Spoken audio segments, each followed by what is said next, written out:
Shells hit the ground, bust things the dice game. Counter shots, AC like they escape for the flashback.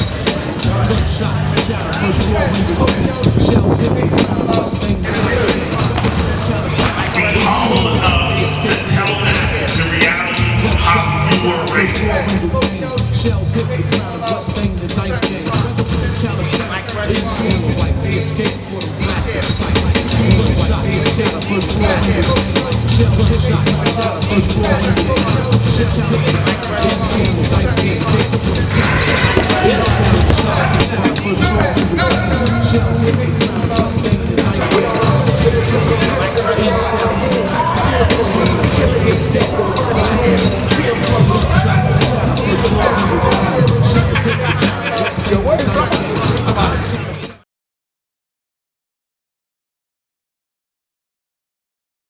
How important has basketball been to your entire life? You've been around the game forever, right? Yeah, no question. As a matter of fact, listen, no one grows up and says they want a referee.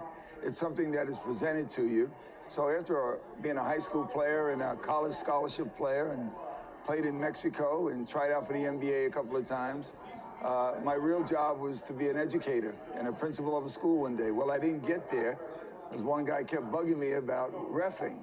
And the guy that was bugging me was Cecil Watkins, who was representing the NBA, looking for players to transition their life to officiating.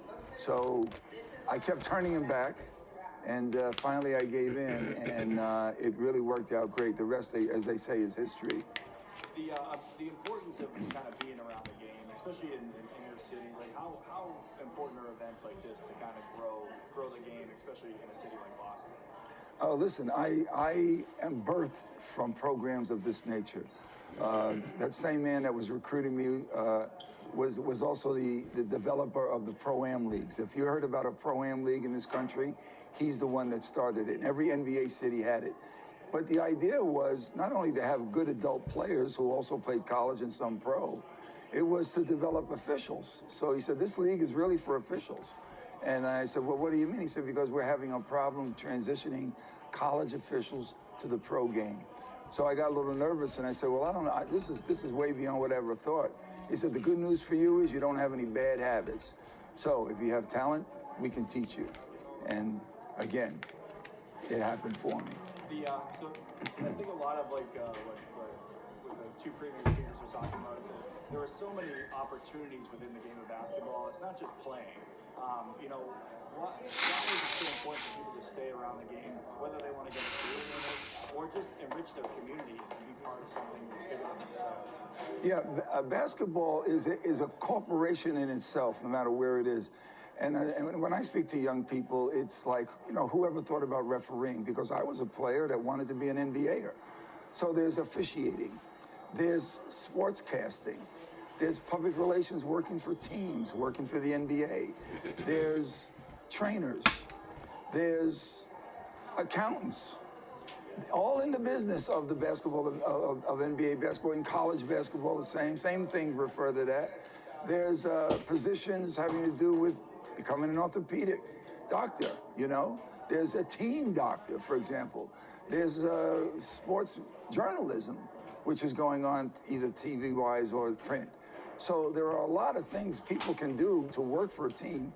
And one of the best things is, of course, go to school, stay in school, and then start working the internship programs of those either teams close to you or college schools that have need of interns.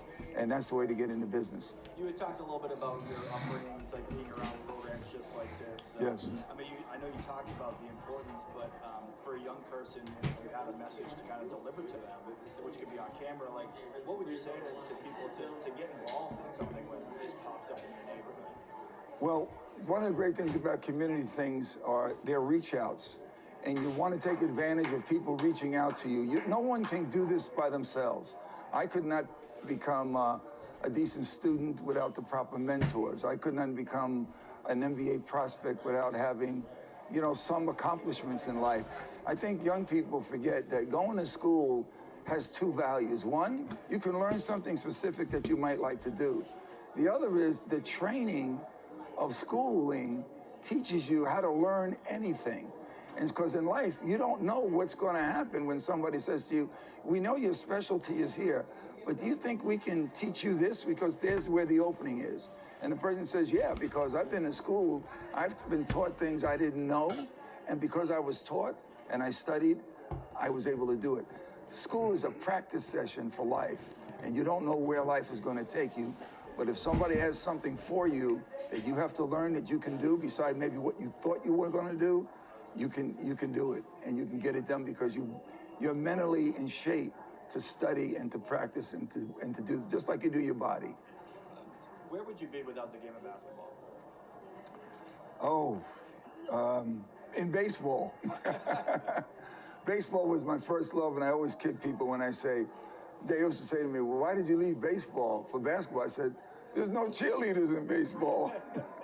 but I'm an educator, and in my family was very proud that I became a teacher and a summer school principal, and to get the degrees that learning provides. And I'm very thankful. It's because I had a mother and dad, I had an outstanding coach, and I had an outstanding community that wanted me to be successful. And I grew up in a community in Brooklyn where there were a lot of other vices that were not healthy for young people. So sports kept me away from that. And it doesn't have to be sports. It could be other things in your life coming up that'll keep you away from the dark sides of life that some in our community sometimes exists. And it's understandable why they exist, but you don't want to opt for that because there's dead-end streets in there. So. Any anecdotes from 27 years in the NBA that just stick out in your mind that just like I will never forget this moment? I'm sure there were a million of them, but anything that kind of any anecdotes about your 27 years of officiating? What might you miss the most? I don't know. One guy yelled out from the stands about being blind. I ought to get a dog. So, people say a lot of things, and all I know is one very important thing. It's not so much an anecdote. I want to make sure coaches and players and referees, they're a part of the same family of life, the performance on a court. And I want to make sure people have respect for each other. That doesn't mean referees don't make mistakes. They do. Players don't make all their baskets.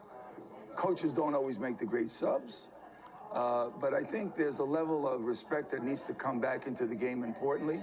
Parents need to be involved with that as well. So I think the anecdote today is train referees better, recognize that communities should manage their parents better, which are fans of the kids. Not everybody's going to Division I and getting a scholarship. You ought to know that. But you want your child to be active in situations and teach them about winning and losing, because you will lose in life. And sometimes the best messages, the best way to learn is lose, so you know how to win other things in life. So, just not all your kids are going to the NBA or the Major League Baseball or the NFL, et cetera, NHL, whatever have you. Have fun with it. Amen. Enjoy it.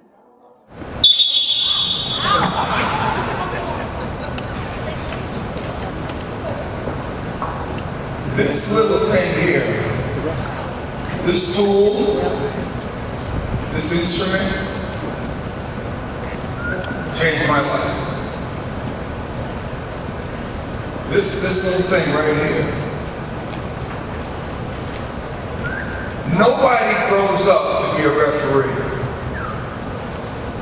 When you're on a baseball team, when you're young as a kid, you don't go out and say, these 5 guys are playing against these 5 guys, and these 9 guys are playing against these 9 guys. Guys say, don't count me in.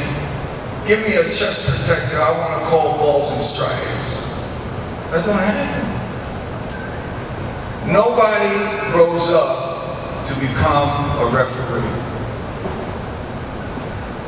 I grew up trying to be a pro baseball player or a pro basketball player. And I actually thought, after a while, that I could make it in 1 or 2 of those sports. When I was younger, I was a very good baseball player. But I started to like basketball more because it was moving around. And I always tell people when they say, baseball for basketball. And I baseball got no cheerleaders. All these girls over here talking about, Ronnie, sink it, sink it. I said, I think I want to try basketball, man. One of the keys, though, in my life, I want to make sure the young basketball players here know, before I talk about coaches and before I talk about our relationship with coaches and players, I want you to know how important school is. Now, I'm being serious, and I want to make sure I do this again. I'm talking to you in the white shirts, and everybody that's older that goes to school. And by the way, school never ends. School never ends. You just got a schooling about basketball from Mr. Corey McCarthy. You got schooling. No matter what you do in life, somebody needs to train you so you can be good. And one thing about school that's very important is, when you're in school and you say, why am I studying this? Where am I going to use this? Well, let me just tell you something. School prepares your brain to learn something new. You hear me? School prepares your brain to learn something new. When you do workouts, and you're in the gym, and you're lifting weights, and you're strengthening your body, you're doing it so your body can respond to what you need it to do, whatever sport it is. I have a knee replacement. I can't run and jump anymore like I wanted to, like I thought I would do all the time. But once that happened, you know what the doctor says? Ronnie, I want you to walk 3 miles a day for your heart so you can live a long time. I said, just walking? Yes, just walking. Can I run? Not allowed to run. But if you walk 3 miles a day, you're going to keep your weight off, you keep your heart in shape, and your body will be strong. That's what I got today. After all that running around, after all the ball playing I did, I now can just walk. But walk can help me. And I ran for 19 years on the NBA court. I never thought, I was going to, keep running. And then my knee went. And then they said to me, we want to make you director of officials. I said, I've only been in the finals 4 years. Every director of officials in the NBA has been in the finals for 15, 20 years. I'm young. We want you. Well, why do you want me? Well, we know you're educated. Now, my background is school teaching. I really told Mr. McCarthy, I'm jealous of you. I wish I was still a school teacher and a coach. And by the way, just to get this straight, I was an all-city basketball player in New York. I had over 100 scholarships to go to college. I just want to get that out there. I coached 4 years at Pace University, Division II basketball, before someone came to me and said, I want to make you a referee. I said, I'm kind of busy. I'm teaching school, I'm coaching at Pace. I'm thinking he's talking high school. He says, no, I'm talking to NBA. I said, NBA? I don't know nothing about refereeing for the NBA level. He said, that's good. I said, how could that be good? You don't have any bad habits. You don't know nothing. We can teach you. If you have talent, we can teach you. If you have talent, we can teach you. Many of us have talent, and blows away, it floats away, because nobody's been able to get hold of you to teach you. Sometimes you can corral yourself. Sometimes you need someone else to corral you. Now I was doing okay. And I said, you know, I tried out for the NBA twice. I was the last cut. Twice. I don't even talk about that stuff anymore because everybody knows me because of this whistle. But they don't realize that in my life, basketball was very important and getting to the NBA was. So let's get something straight about blowing the whistle.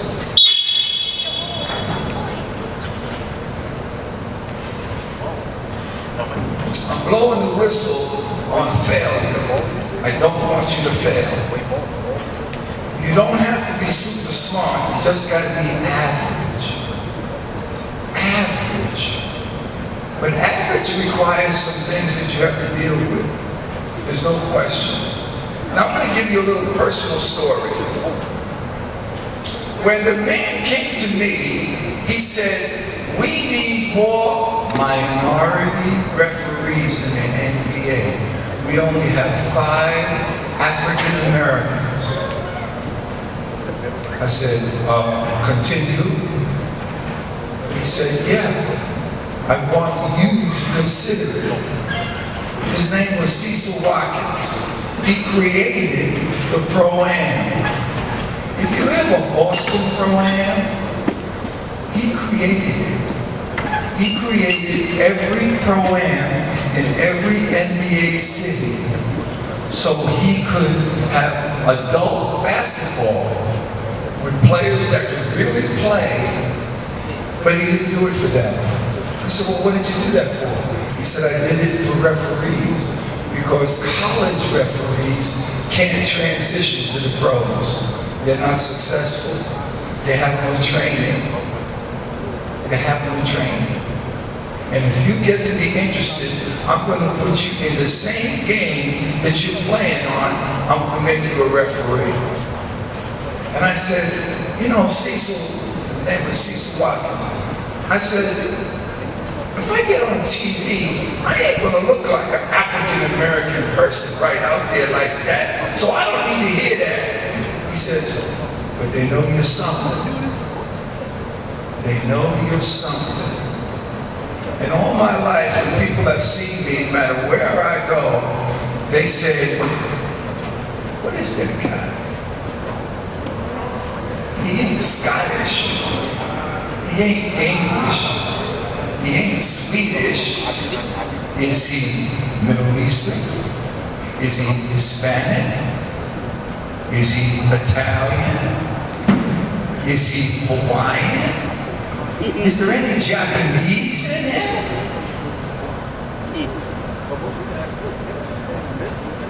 So I said, so they know I'm something. He said, yeah. And you ain't white, so they know you're something. And we need somethings or people that have a good race in them into the NBA. And if you're talented, we can teach you.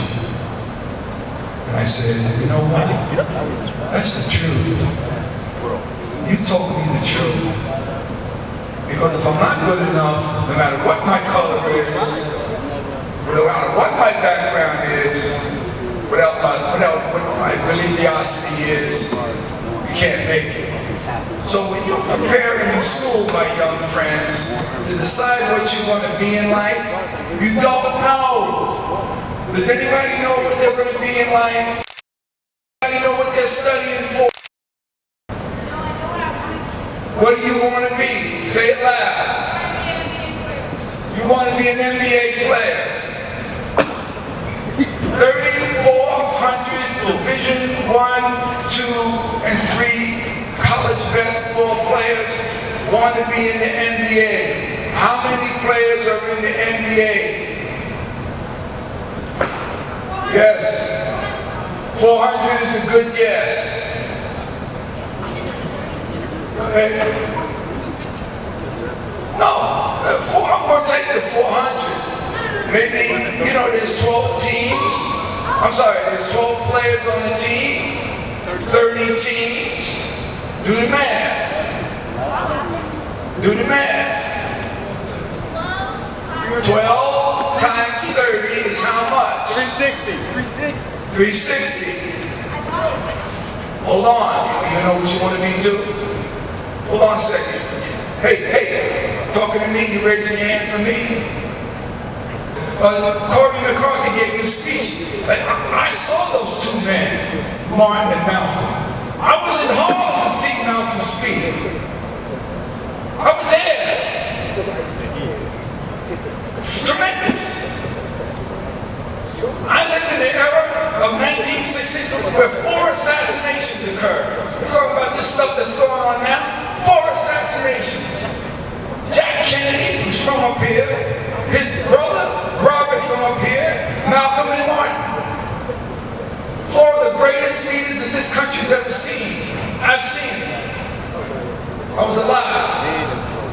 I had this home from school behind me. The very important thing, I get emotional about my position as a referee, and no one's going to undermine me. Tell me I'm wrong about something, I accept it. Tell me to get better, I get it. But don't treat me less, because I know what that's about. I want to make sure everybody understands that when you're around a referee, if he's not right, tell him in a nice way. I think he misses some calls, but if you can't look at it on the tape, you really can't say much. If the game is taped, I'd rather see that. Last thing I want to say about reffing is that we're losing refs. We're losing them. 31,000 referees in youth sports has decided to leave refereeing because of the verbal and physical, following you to the car, abuse. 31,000 between 2019 and 2021. And some of the young people are starting to come back. You know, you could do a lot of things today with your mouth. The good book says, the tongue is sharper than a sword. The tongue can hurt you more than a cut.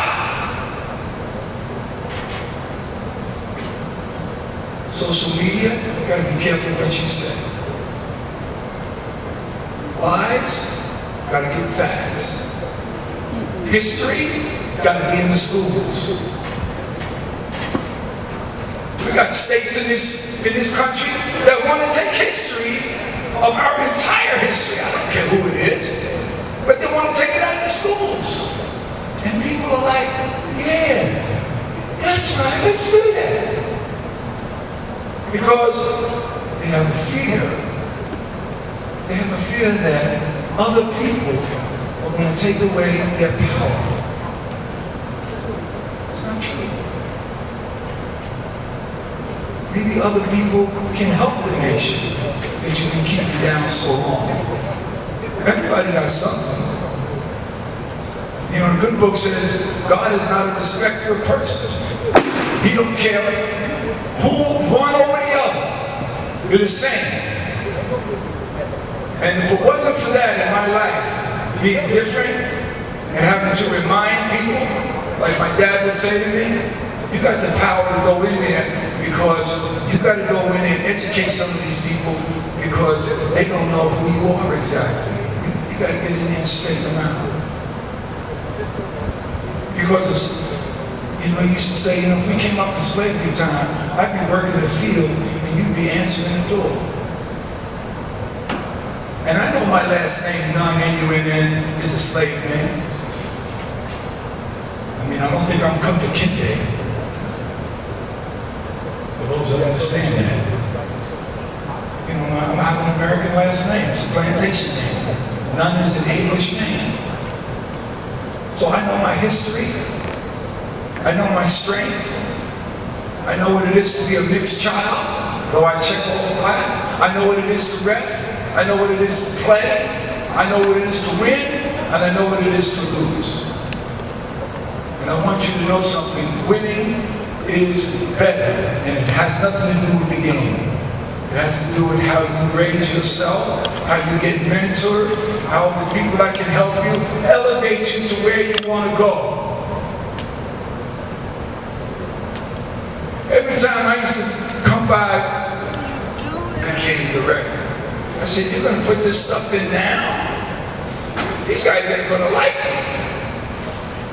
But there's an accountability for everything that you do in life, and even refereeing is a test, and there's a score. Now, we get close to 90%, but you don't want to miss the last shot and not call the foul.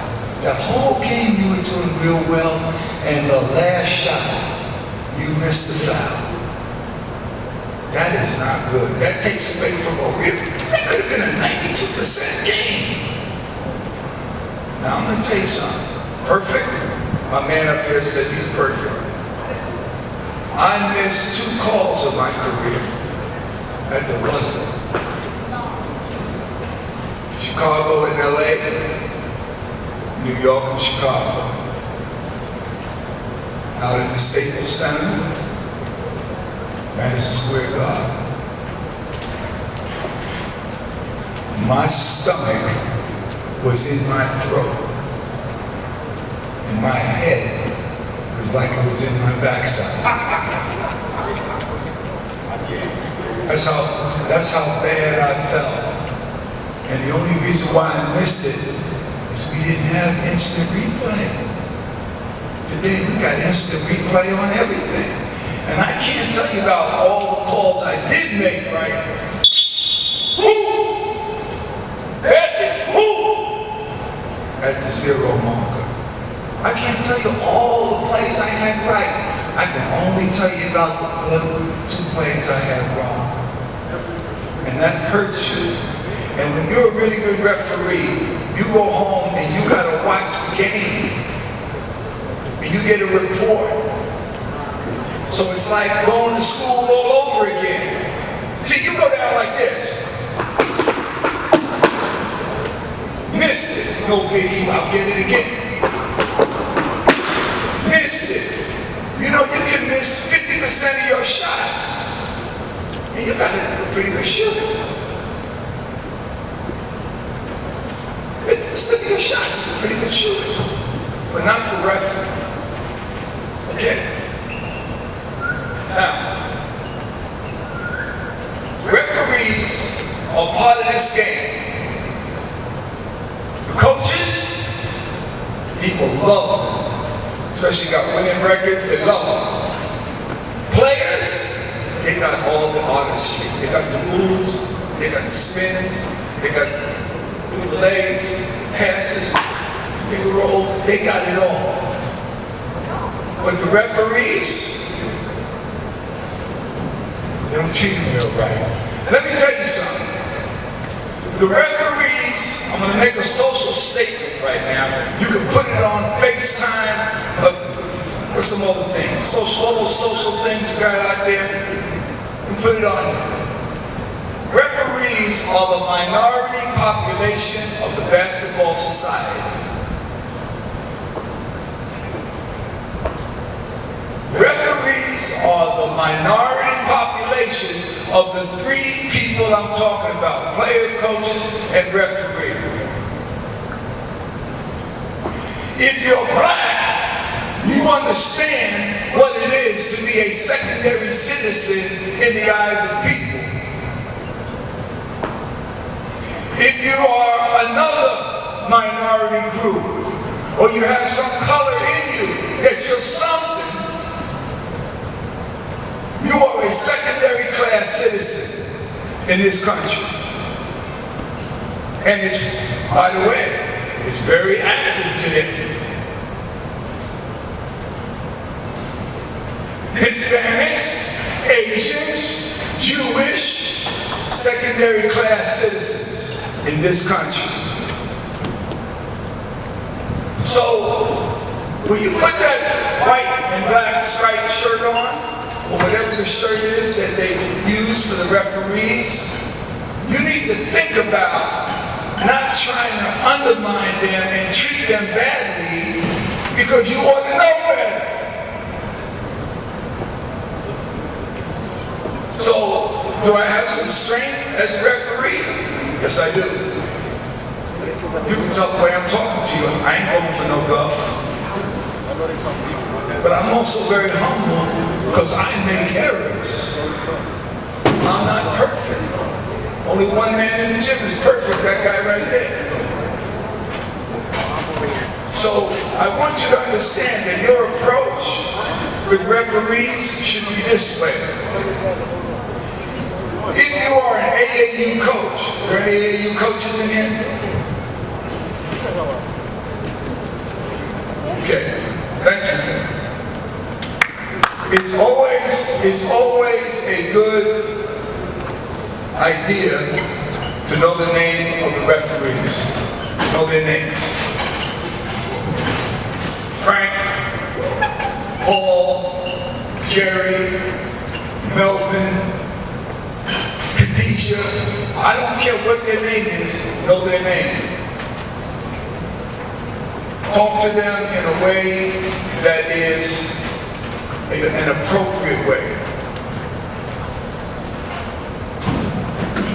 If you are a player, a youth player, a young AAU player, all the way up to high school,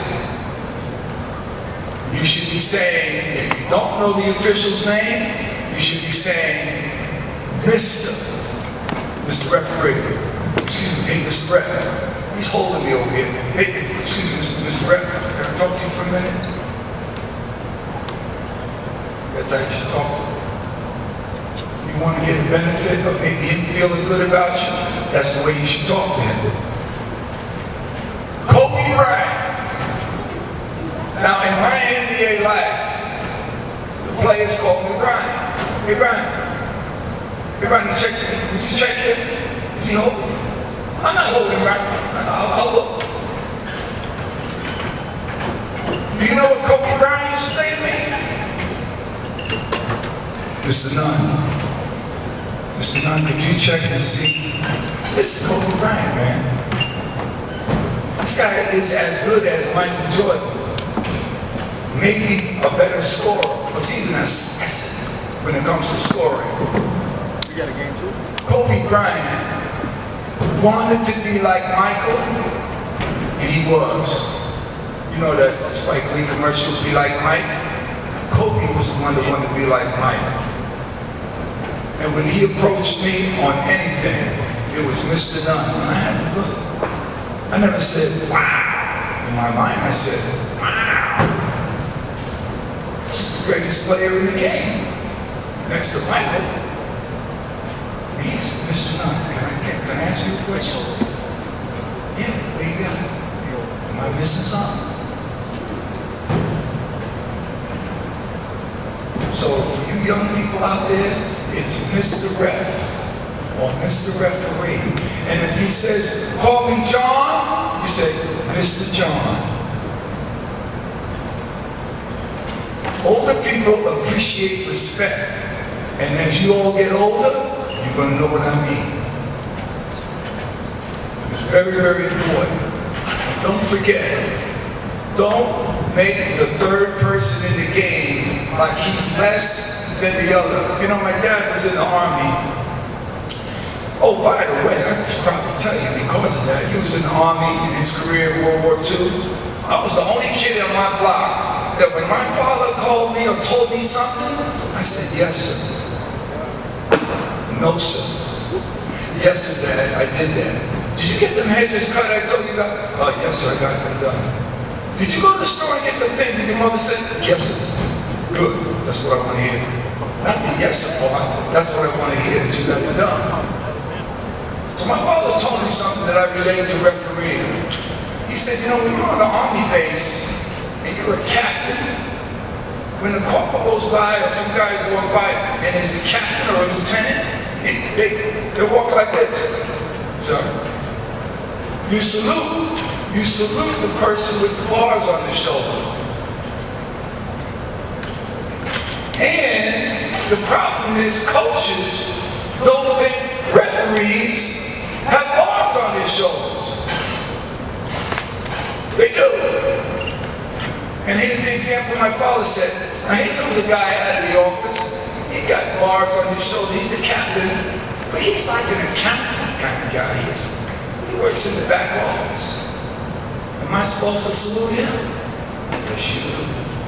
On the base, all the officers get saluted. All the officers get saluted. There are two major officers in the basketball game. Who are they?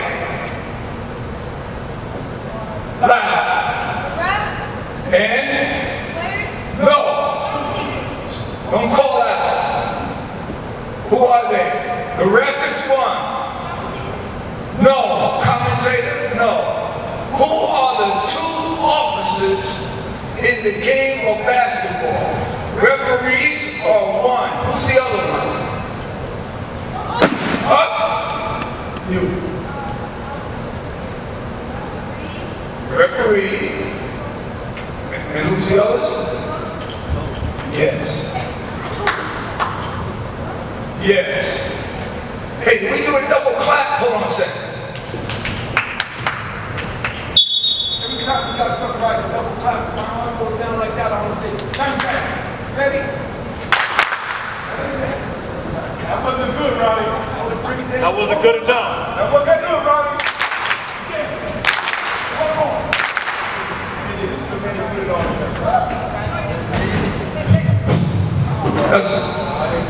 So, the people in authority, the people that are trying to help you do the game, are the refs and the coaches. The refs and the coaches. You know, I can't tell how many times I've been in the game and I go right by the coach. I said, you better take care of him because I'm getting ready to fire him off. You better tighten him up because I know he belongs to. So think about it, that's a small group. And by the way, when I started refereeing, I said to myself, yeah, last cut, I don't know if I can guard that guy. I don't know if I can guard that guy. I don't know if I can guard that guy. That's when I realized I'm lucky I'm refereeing. I would lose my job. Get out there and guard him. Sit down. Get somebody else to get it. So I want you to know something about going to school. This is very important. When you want a job you think you can do, especially today, and you go to the job and they go, I like you. I like your paperwork. I like the way you present yourself. But that job you want, you ain't got that job. You got this job. Do you think you can learn this job? Well, you know, I really came for that job. Yeah, but this job is available. Do you need a job? Yeah. You think you can learn this job? Yeah. The only way you know that you can learn a job is what have you been doing in school trying to learn the classes that you got. History, science, math. What are you doing? Are you passing? Are you knowing how to do it? Because if you build these brain cells and know how to study, one day it's going to work for you when someone says, can you learn this?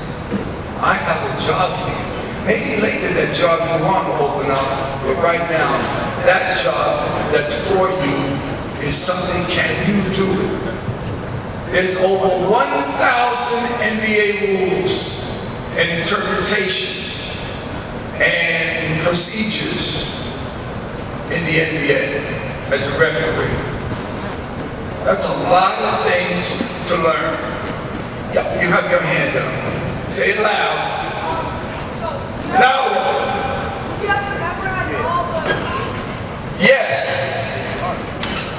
I had to memorize all the rules. And by the way, we're going to have a question and answer.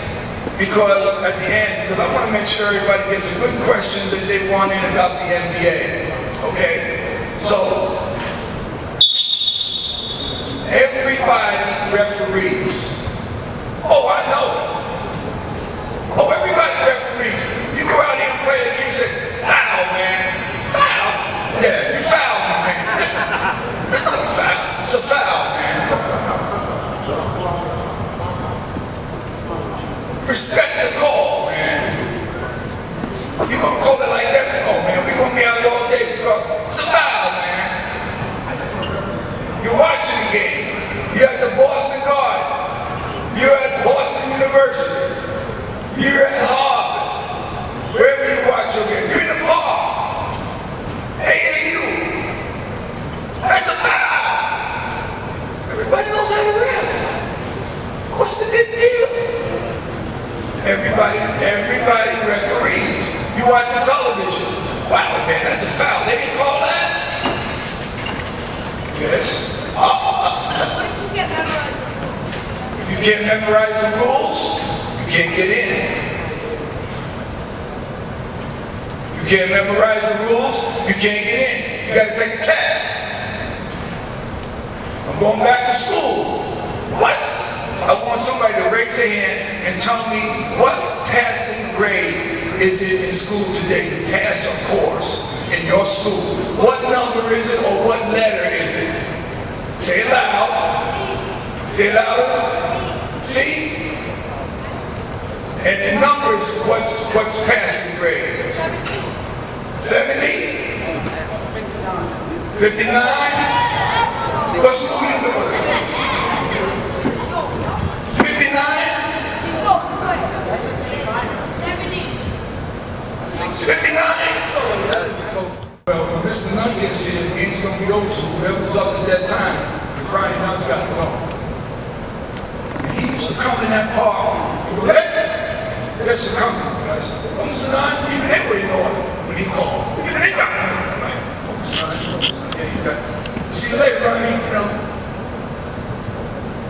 Because at that time, we had to play 3 against 3, and they like to play, you know, the game they play today, when you play 1 against 5 and whatnot. But I used to go. And he used to say, you need piano lessons? Yeah, he gave me piano lessons. He said, the Kennedy boys got piano lessons. You have piano lessons. To this day, I'm glad I play the piano. Sometimes when I can't think right, I go to my piano, and I start playing, I go, okay, I'm ready to go back to work again.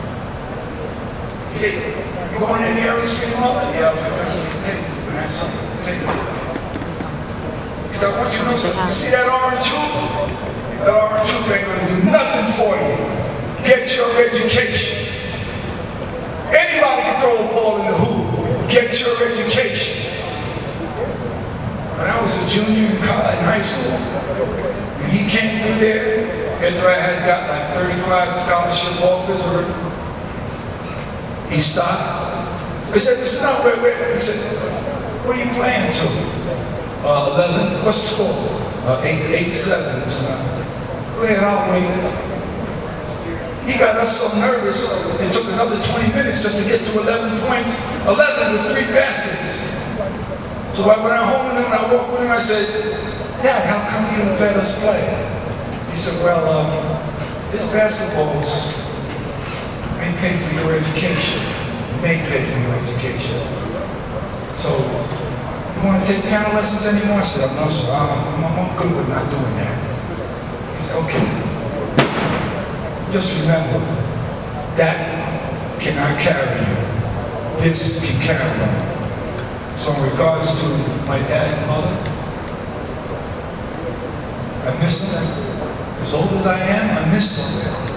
They weren't perfect, but they got it done. So thank you very much for your time with me today. I always get a double clap before I leave, except for one thing. Any NBA questions? Give me a real NBA question. Come on, talk to smack. Loud.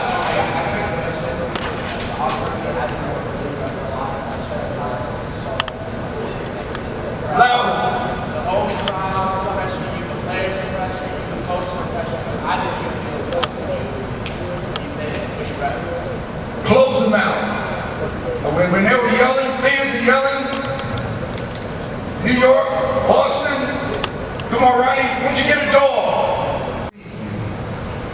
I was out of center court getting ready to shake the captain's hands, and here comes Julius, and he says, Ronnie Nunn? I said, yeah. I didn't know you did this. I said, I didn't know I did this either. And one time, after that next year, Charles Barkley got in the league. He played for Philly. And you know how Charles is. Charles gets to going, and all of a sudden Charles goes, hey, man, I looked at him, and Julius said, Ronnie, I got him. And of course, I became more workable and friendly with Charles, because Charles always felt like he was a victim, you know, always felt like he was a victim. So,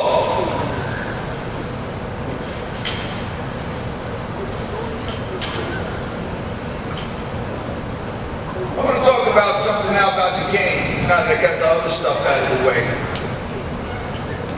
20-point difference in the game. Do we referee it differently?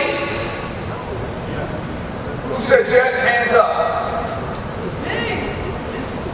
20-point game. Do we referee it differently? Hands up. Hands down. Who says we referee it all the way to the end the same way? Hands up. Down. We're supposed to referee it all the way in the end. That's how referees get in trouble. So sometimes these things come up. Here's another one. Got his dribbling. He got his ball. Goes to the hoop. He gets contacted. The ball goes off the rim. And the referee goes,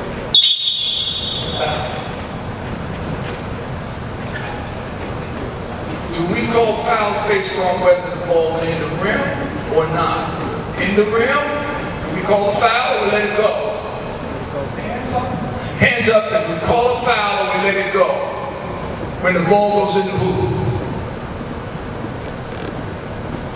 I'll repeat it. There's a drive to the basket. There's contact, the body. Looks like a foul. Could be a foul. The ball goes up. It doesn't go in the hoop. We call a foul. If people say call a foul, raise your hand. People say don't call a foul, raise your hand. Okay. The answer is you call a foul if it's a gosh darn foul. Whether the ball goes in the hoop or not. Use whether the ball went in the hoop as a criteria for whether you're going to call a foul. We don't do that. Hey, ref, they should have made the layup. That's what I told him. But you know, what does the player do? When he goes, when the coaches are looking, and he goes like, he says, hey man, I got foul. And he looks at you, he goes, because he don't want to have any trouble with the coach because he wants to stay in the game. Here's another one. Two guys go up for a rebound.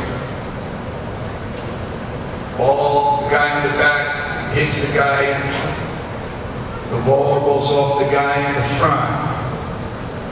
The referee says, I'm going to sit. I'm going to give you the ball back. Follow me. Go up for a rebound.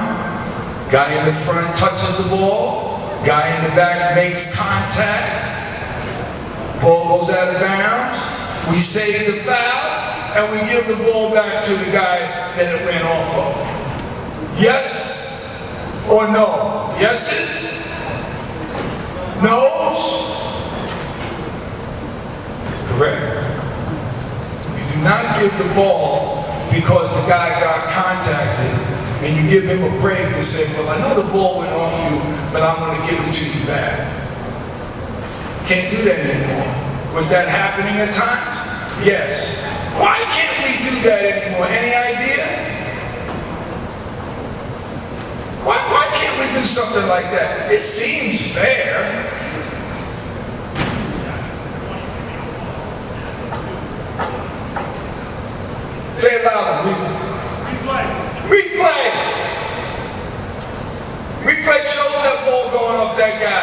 the referee's got to decide where too bad, ball went off you, right? If he says a foul, foul. Don't give him the ball back. It's a foul or it's not. And if it's not, the ball went out of bounds. Give it to the blue team, whatever the other team is.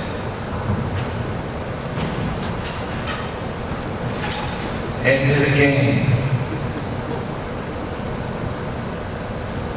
Guy goes to the hoop. Contact. Referee says nah. Contact's a foul. Referee says nah. 0-0. Top score. Overtime. Correct? Hands? Incorrect? Hands? Yeah. Incorrect. Call the foul. That's what you get paid for. That's the pressure you're under. You know, I used to have a full head of hair. Referee took all my hair because of the pressure. Go ahead, you got a question? Chris, Levi Kyle. Say it again. Make the call. Yeah, make the call. If it's a foul. What are we doing? Okay.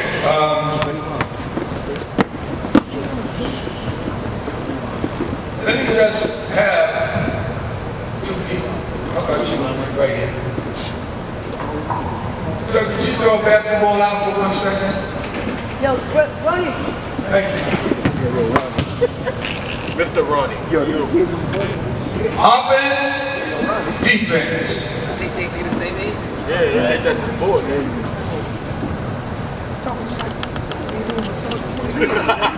Close it up. Referees do not referee this guy.